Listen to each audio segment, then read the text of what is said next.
uya uponese ndoziva zviri mumwoyo menyu. Uya uponiswe, uya uponiswe. Avariko vanotibatsira kana tauya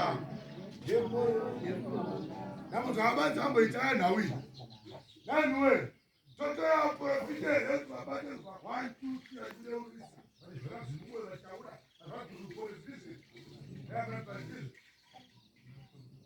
akavapolisi vakadaro ndokupinzwa nechisimba ndonomupaidza vatatoro ndokupinzwa mupolisi nechisimba batarwa zuva rinonzi nhasi kuti pakuteera hakunaho muende kutova kanenge pamberi pamwari. Vavhangeri varipo, vafundisi varipo, vanamai vanababa vaparidzi varipo. Ngatitaurei navo tiswededzwe zvechokwadi pashoko ramwari pazuva ratarwa rinonzi nhasi kuti tiwaniro yakatiponeswe. Haleluya.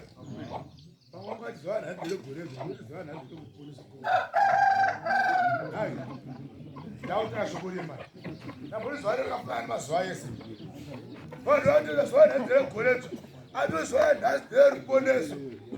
Pane vasataombekwa here ndikuona vasataombekwa pani vakakwazatikofugeza zitaombekwa vakatendoka mai manje asitaombekwa vanhu vanotendoka vasitaombekwa akusumza maoko vasataombekwa vari panapa hapana